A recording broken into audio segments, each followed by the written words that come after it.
नमस्कार दोस्तों, आप देख रहे हैं मामू न्यूज और मैं हूं इस शो का होस्ट काटा सिंह और आपका स्वागत करता हूं अपने इस शो में, जिसमें हमेशा यही बताने की कोशिश होती है कि हाँ, हम और आप वाकई मामू ही हैं। सारे टैक्स खत्म करो, सिंगल टैक्स। पेट्रोल मिलेगा इस देश में 35 रुपए, डीजल मिलेगा इस देश में 35 रुपए, गैस का सिलेंडर मिलेगा 250 रुपए का। दोस्तों, बात उस समय की है जब आज की सरकार विपक्ष में हुआ करती थी। दोस्तों, उस जमाने में एलपीजी गैस, जी हाँ, रसोइयां वाली गैस 410 रुपए में मिला करती थी। और साहब, यह बात आज की सरकार जो तब विपक्ष में हुआ करती थी को बहुत ही बुरी लगती थी। साल का रिपोर्ट कार्ड के कुछ ही घंटों में उन्होंने देश में जिस प्रकार से पेट्रोल के दाम बढ़ा दिए, ये दिल्ली सरकार की शासन चलाने की नाकामयाबी का जीता जागता सबूत है। देश की जनता के अंदर भारी आक्रोश है और इसके कारण और भी चीजों पर बहुत बड़ा बोझ होने वाला है, सरकार पर भी बहुत बड़ा बोझ होने वाला है। मैं आशा करूंगा कि प्रधानमंत्री जी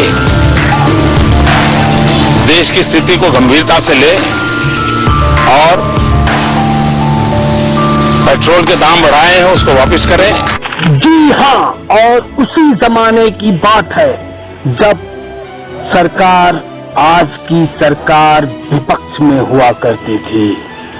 और साहब, अगर पेट्रोल की कीमत में 1 रुपए की भी बढ़ोतरी हो जाए तो ये सरकार रोड पे उतर जाती थी। और जी हाँ, महंगाई टाइम पर हाय हाय करती थी। ये मैं नहीं कहता, मैं आपको दिखा रहा हूं उस जमाने का कुछ वीडियो क्लिप जब ये सरकार विपक्ष में हुआ करती थी। स्वाभाविक है, पेट्रोल और डीजल की कीमत जब बढ़ती है तो जो दैनंदिन उपभोग की जो वस्तुएं हैं, यानी एसेंशियल कमोडिटी जिसे बोलते हैं, उनकी भी कीमतें स्वाभाविक रूप से बढ़ती हैं और उसका खामियाजा सर्वाधिक यदि किसी को भुगतना पड़ता है तो जो मध्यम वर्गीय परिवार के लोग हैं उन्हें भुगतना पड़ता है। जो गरीब, जो किसी तरीके से 10 रुपया 20 रुपया प्रतिदिन की कमाई करते हैं, उनका तो जीना दूभर ही नहीं होता है, बल्कि सचमुच उनके लिए तो अब सरकार ये बहाना कर रही है कि डॉलर और रुपये में जो अंतर आया है इसके वजह से वो दाम बढ़ा रहे हैं। सरकार को ये भी जवाब देना पड़ेगा कि जब तेल के दाम बढ़ते हैं, पेट्रोल के दाम बढ़ते हैं, तो उससे सरकार दाम बढ़ाने के पर एक्साइज ड्यूटी में मुनाफा भी कमाती।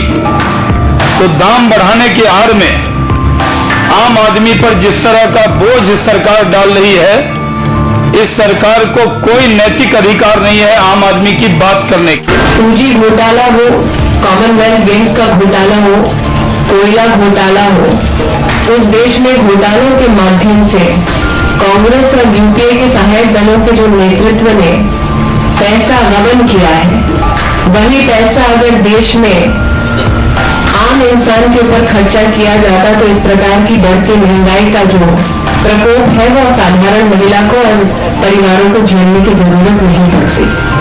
हमने बार बार बढ़ती महंगाई के खिलाफ प्रदर्शन किया है, बार बार कांग्रेस के नेतृत्व से पूछा है कि देश की संसद में अगर देश के प्रधानमंत्री ये बयान देते हैं कि 100 दिन में महंगाई पर वो नियंत्रण पाएंगे और अपने वादे को पूरा नहीं कर पाते, तो ऐसे अर्थशास्त्री प्रधानमंत्री पर देश की जनता किस प्रकार से भरोसा कर सकती है। दोस्तों, ये तब की बात है, तब की बात है।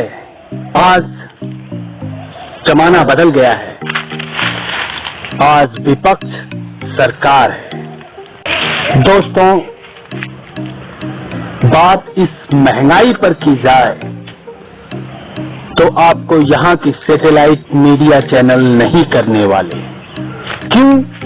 ये आपको दिखाएंगे पाकिस्तान की महंगाई जो वहां की जनता की कमर तोड़ रही है, और यहाँ 150 रुपए में मिलने वाला 1 लीटर सरसों का तेल, 100 रुपए से ज्यादा प्रति किलो मिलने वाला रहर का दाल और 100 रुपए को छूने वाली पेट्रोल प्रति लीटर, 1000 रुपए में सिलेंडर आपको मिलेगा एलपीजी का, रसोई में इस्तेमाल करने वाला सब्सिडी वाला सिलेंडर। दोस्तों, महंगाई कहां है, कौन बात करेगा। नमस्कार, दुआ सलाम, राम राम, फिर मिलेंगे।